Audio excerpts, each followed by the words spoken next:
اللہ نے میرے نبی کو کیسا بنایا؟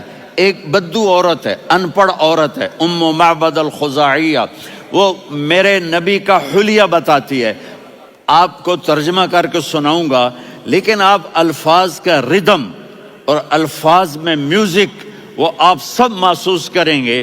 وہ بدو عورت کہتی ہے رأیت رجلا ظاہر الوضاء ابلج الوجه حاسن الخلق لم تعبه ثجلة ولم تزر به سعلة وصيم قصيم في عينيه دعج في أشفاره وطف في صوته سحل في لحيته كثافة في عنقه سطع وصيم قصيم أكحل أحور أزج أقرن إن تكلم علاه البهاء وإن سكت فعلاه الوقار وكأن منطقه خرزات نظم ينحدرن.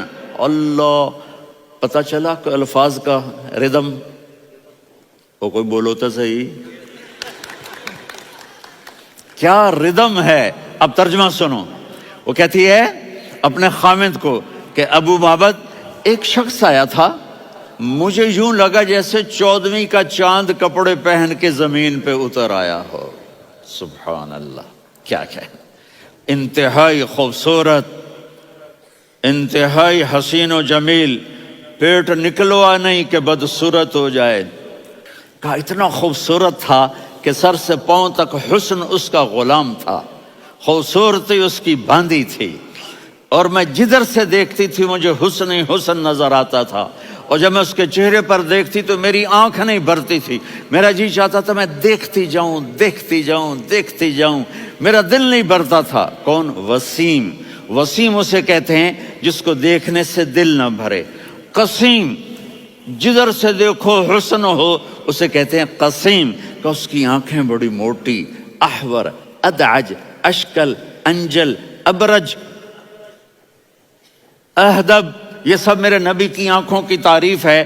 ان 5-6 الفاظ کا ایک مطلب ہے کہ اللہ نے کائنات میں ایسی حسین آنکھ کسی کی بنائی نہیں تھی. حسن و جمال آنکھوں میں، اور پلکیں بڑی لمبی. یہ عورتیں یہاں نکلی لگا لیتی ہیں نا لمبا کرنے کے لیے، تو میرے نبی کے قدرتی یہ بال لمبے تھے حسن کو بڑھانے کے لیے. داڑھی بڑی خوبصورت تھی. زبان میں، آواز میں جادو تھا، آواز میں کشش تھی، آواز میں ایک ایسا دل کھنچتا تھا. گردن لمبی تھی، سر سے پاؤں تک حسن و جمال تھا. جب وہ بولتے تھے نور چھا جاتا تھا، جب وہ خاموش ہوتے تھے وقار چھا جاتا تھا. اور سوا البطن والصدر، سینہ اور پیٹ برابر. سبت القصب، سیدھا قد تھا، سیدھا قد، بالکل سیدھا قد. عریض المنکبین، چھاتی چوڑی تھی. طویل الزندین، بازو لمبے تھے. رحب الراحہ، یہ ہتھیلی بڑی چوڑی تھی. چوڑی ہتھیلی سخاوت کی نشانی ہوتی ہے.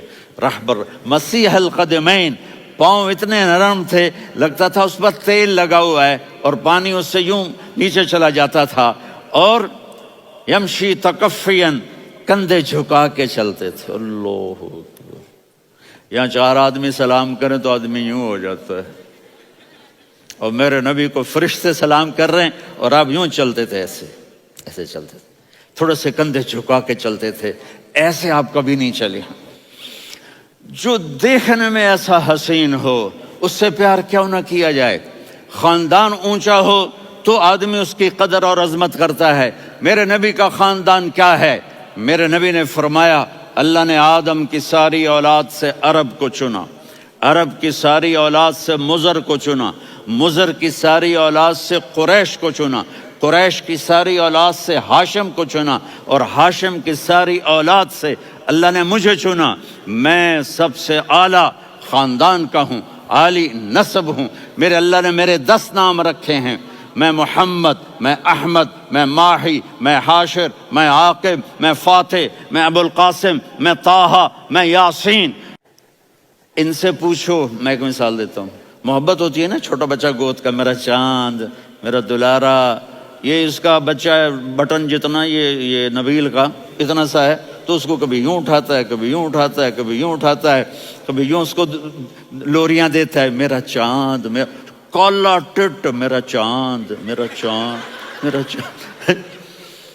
تو میرے رب کو اپنے حبیب سے محبت ہے تو صرف محمد نہیں کہتا، چونکہ محمد کہنے سے محبت کا فلو نکلتا نہیں، تو اللہ نے اپنی محبت کے فلو کو نکالا، میرا محمد، میرا احمد، میرا ماہی، میرا حاشر، میرا عاقب، میرا فاتح، میرا قاسم، میرا ابو القاسم، میرا طٰہٰ، میرا یاسین، یہ اللہ نے اپنے حبیب کے نام۔ اور پھر قرآن میں جاؤ، شاہد، مبشر، نذیر، داعی الی اللہ، سراج منیر، رؤوف، رحیم، عزیز، حریص، مزمل، مدثر، یہ اللہ نے پورے قرآن میں سارے نبیوں کا نام لیا، یا عیسیٰ، یا موسیٰ، یا یحییٰ، یا ابراہیم، یا نوح، نام لے کر پکارا، لیکن اپنے حبیب کو ایک دفعہ بھی یا محمد نہیں کہا بلکہ لقب سے پکارا، یا ایھا النبی، یا ایھا الرسول، یا ایھا المزمل، یا ایھا المدثر۔